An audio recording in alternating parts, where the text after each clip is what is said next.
Eastern Michigan University.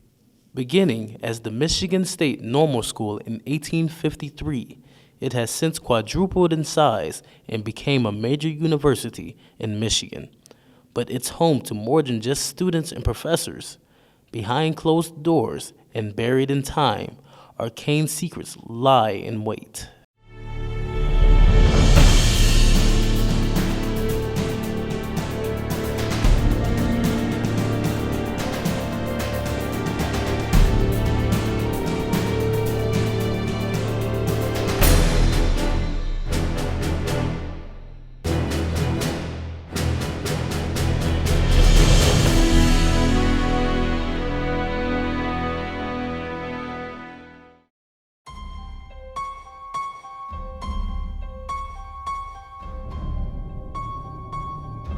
Of all the ghost stories surrounding Eastern, the ghost of Starkweather Hall is perhaps the most popular. Starkweather Hall is the oldest surviving building at Eastern Michigan University. Built in 1896, it has faced fires, reconstruction, and repurposing, and yet is still standing and still in use today.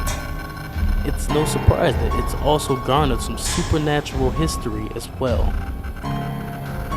The story goes that Mary Ann Starkweather built and dedicated Starkweather Hall with the strict condition that it only be used for the Student Christian Association. And that's how it stayed until the SCA ended in the 1920s. The Office of Religious Affairs held onto the building until 1976 when they were dissolved. Now it houses the graduate office. A pretty big change since it began. The thought is that Mary Ann Starkweather now haunts the building since it is now not being used as she had originally intended. There are two main reports of ghostly activity coming from Starkweather. The first happened about 4.5 years ago with a janitor. Supposedly, the janitor was doing some work in the basement and he felt someone touching him.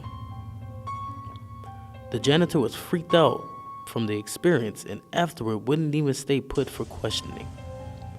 The second report happened only a couple of years ago with a graduate student. She had went down to the basement to use the bathroom, and upon entering and turning the light on, it immediately turned itself off. She tried turning it back on, but every time she did it, it would turn itself off right away. So is Mary Starkweather really hunting Starkweather Hall? Some evidence points to the contrary. According to the Eastern Michigan Archive, Mary Starkweather didn't even intend to donate a religious building in the first place. Initially, she planned to donate $10,000 toward a new science building. That being said, it was the Student Christian Association that confronted Mary Starkweather and asked for the money. So it seems very unlikely that Mary Starkweather will hunt this hall because it's no longer being used for a religious building, since it wasn't even her idea to use it as a religious building in the first place.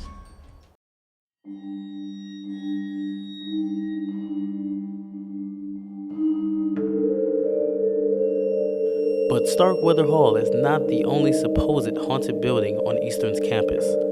Another popular spot for hauntings to take place is King Hall, located a mere stone's throw away from Starkweather Hall. King Hall was erected in 1939 as the first residence hall for women. It was named after Julia Ann King, who was the first head of the Department of History and Social Science between 1886 and 1913. According to the Eastern Archive, King was very involved with educating women in the proper ways to behave and live moral lives, her talks often being referred to as sermons. In 1971, King Hall was renovated and repurposed for the music department and special education department. Reports of paranormal activity have been happening at King Hall ever since the renovation.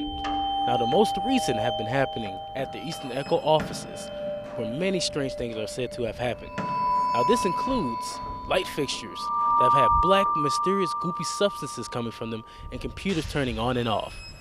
Now, the strangest occurrence is when the doors were opening and closing all by themselves.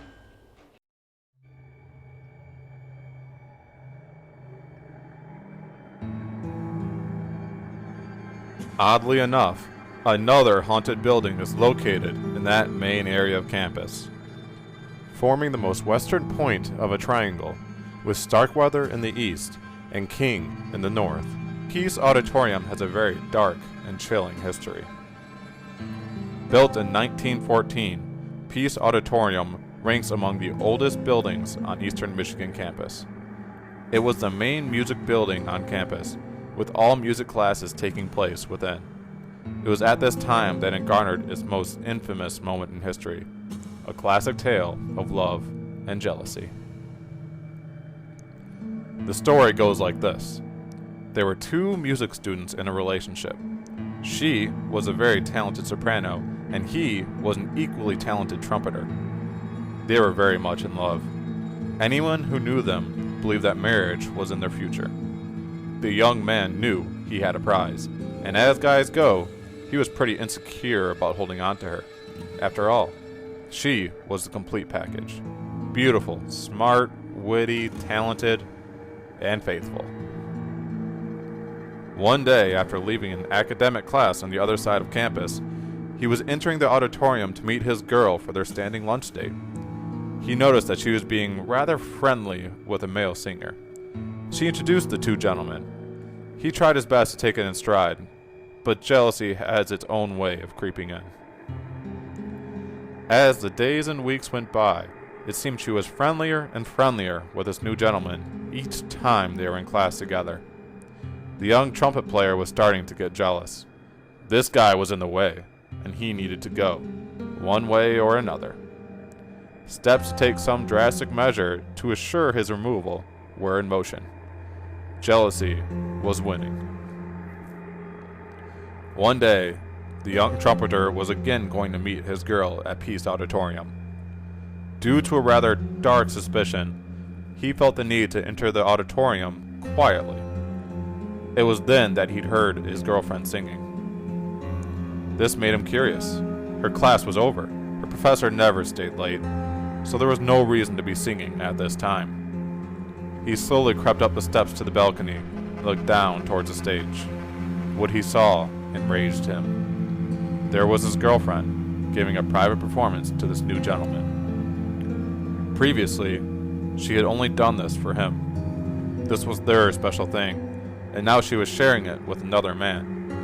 Incensed with anger, he quietly crept down to the front row of the balcony. He sat down in one of his chairs and pulled out the revolver that he had acquired for such a situation.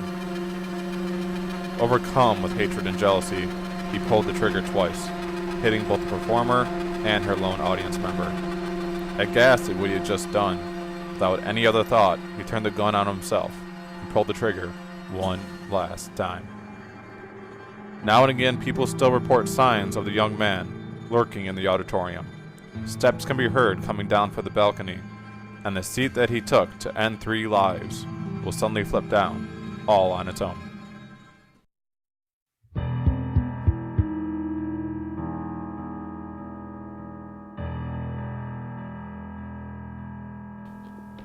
But haunted buildings is not the only paranormal thing Eastern Michigan has going on. There's also something much deeper and darker. Something that could answer why Eastern is such a popular place for the spooks. A cemetery, long forgotten in time.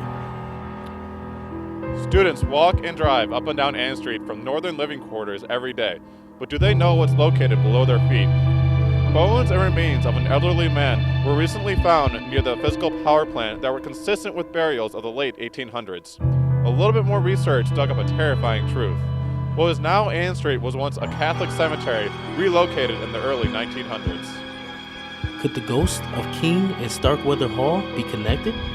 Is it possible that all of the ghostly activity haunting Eastern Michigan University stems from one source? The Ann Street Cemetery provides our best look at what could be going on behind the curtains.